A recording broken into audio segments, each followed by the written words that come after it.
بہت خوبصورت بات سر، بہت خوبصورت بات ہے.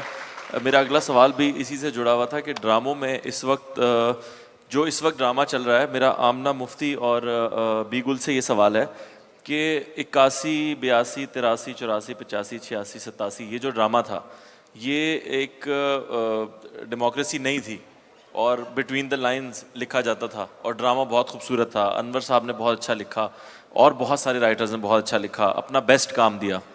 اور اب جب ڈیموکریسی ہے اور جو ڈیموکریسی کا حال ہے وہی ٹی وی ڈرامے کا حال ہے، یہ کیوں ہے؟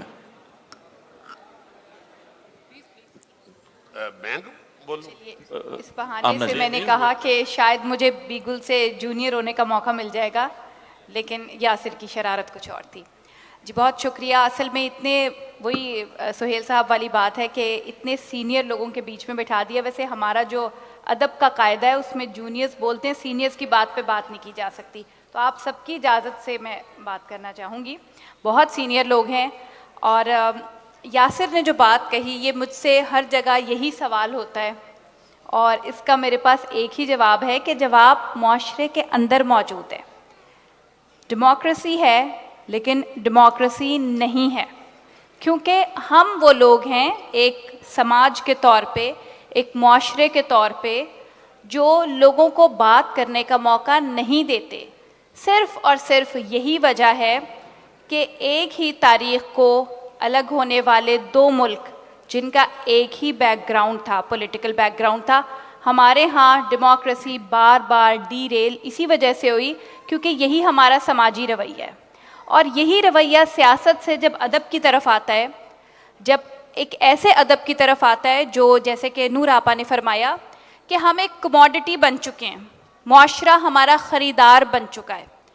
جب ہم اس جگہ پہ آتے ہیں تو معاشرہ بہت شدت کے ساتھ ادب کو اور ان تمام جہات کو، ان تمام امکانات کو رد کر دیتا ہے جو ایک ادیب میں موجود ہوتے ہیں، جو ایک نئے ادیب میں پنپ رہے ہوتے ہیں، جو آنے والے اگلے 20-50 سال کا رستہ متعین کرتے ہیں.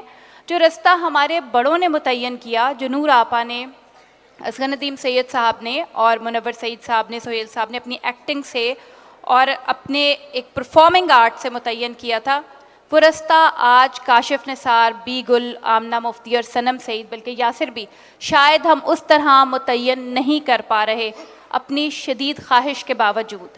تو جیسے منور صاحب نے فرمایا کہ ہمیں ریزسٹنس بہت زیادہ فیس کرنی پڑ رہی ہے.